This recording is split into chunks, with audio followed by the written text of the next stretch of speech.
Hey Buns! Well, the Final Fantasy XIV Letter from the Producer 61 is coming up this Friday, November 27th at 11 a.m. GMT. That is 3 a.m. PST. So my condolences to my American friends who may be getting up at the butt crack of dawn. As always, I will be restreaming it live on Twitch, so I hope to see you then. If you haven't seen a live letter before, it's basically where director-producer Naoki Yoshida sits and shows us some screenshots from the upcoming content patch and gives us information and stuff to get us all excited and hyped about the new patch. It's like kind of like show and tell. In the previous live letter, we did get some information about patch 5.4, but there was a lot that just seemed it wasn't ready yet. Like, for example, all they could show us was artwork of the new dungeon, Matoya's Relict, and there was no like actual in-game screenshots ready. But now the special site for 5.4 is live, and that's where they're going to be posting a lot of different screenshots and stuff as we wait for the patch to get here. And now we do have a little bit more to go on. We can see now the in-game screenshot of the Matoya's Relic dungeon, which is the realization of the concept art that we had seen before. Though in the screenshot, you can see that the furnace in the middle is a cool blue, unlike the artwork where it was glowing red. You can bet that as soon as we walk in there, we're gonna make something real bad. I hope it doesn't spit out something basic like a bombard, though it will probably be a scary and powerful fire demon of some kind. Bombard. It's kind of fun to say. For me, I think the big thing I'm looking most forward to hearing about in this live letter is the Savage Raids, because it has been so long since the previous tier came out.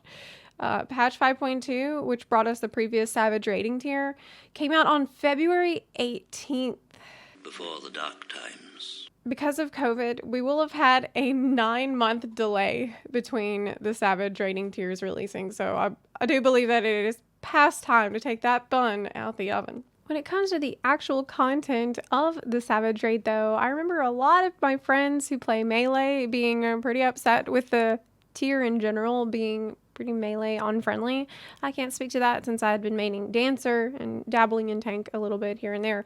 So I don't know, but I hope that this tier doesn't get a similar reputation and can be more friendly for players that want to go melee, because I feel like I've seen a lot of ranged players and not as many melee. I feel like maybe that has been influenced by just the state of the tier being a little bit easier to handle as a ranged. Previous tiers of Eden gave us bosses like Titan, Garuda, Ifrit, Leviathan, Ramuh, but now that the special site says that the elemental balance has been restored, I don't think that we're going to be getting more primal bosses in there. So unfortunately, or fortunately, depending on who you are as a person, it seems like we're not going to be getting King Muggle Mog Savage, which is what I really wanted. Good King Muggle Mog, good King.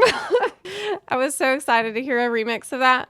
Blue Mage will be able to be leveled up to 70. It's going to have that level cap increased. And for me, I really would like to know what kind of level 70 content will the Blue Mage be able to do? Like, will Blue Mage be able to step into some ultimates? Will Blue Mage be able to do Eureka? Like, I think that would be really exciting. Exploration mode is a much hyped feature that will be coming in patch 5.4, and that is going to allow you to wander around and take screenshots in dungeons that you have already completed. I believe this is only for Shadowbringers dungeons for now.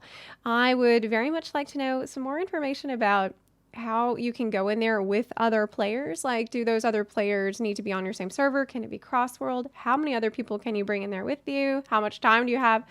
I think it's going to open up so many more possibilities for people who enjoy just standing around taking screenshots. You'll have so many more different backgrounds to choose from and sceneries and things. And actually for me, as a content creator, it's going to let me take some cool video in there whenever I want to change up scenery a bit and show off abilities or whatever. So I'm looking forward to it too, just for that reason. Though hear me out. Maybe take an exploration mode dungeon like the Grand Cosmos and let us put furnishings in there. Let that instance be private. Save what furnishings I put in there and just let me use it as a house, instance housing. Like, could this lead the pathway to instance housing? Probably not, but hey, I'm just throwing out ideas. Story is always a big thing that I look forward to in an upcoming patch, and so far we've only seen like couple of screenshots. Like we've seen Emmerich and not a whole lot else to give us information about where the story could lead, and that's for the best. That's how I like it. But what we do know is that the Shadowbringer story is already done. So whatever we see is going to be leading us into the next expansion. And so we're going to finally be getting the setup for the next expansion, which is super exciting. The housing demolition is going to be returning with patch 5.4. So that's good news if you are looking for an empty plot.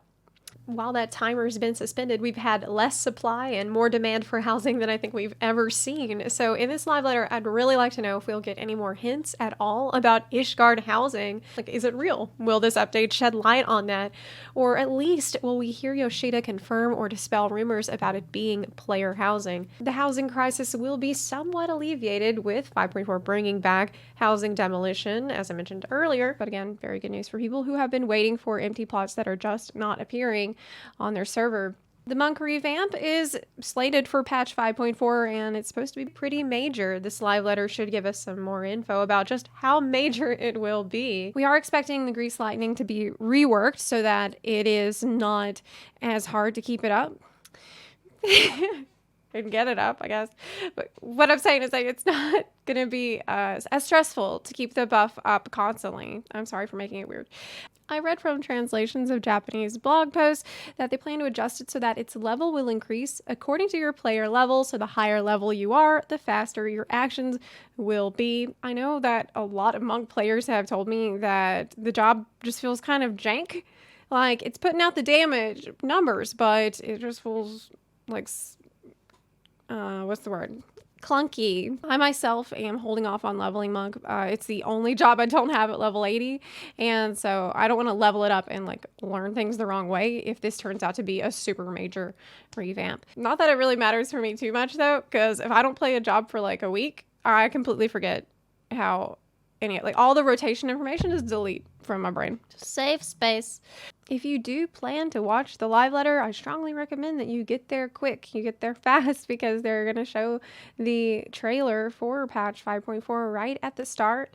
And they will post it on YouTube at the same time, but still, like, it's kind of nice to be there, like, for the first moments of the live letter when they show that trailer and experience it for the first time with everybody in the chat. Though I know it is at 3 o'clock in the morning on a weekday for some of y'all, so that might not be feasible.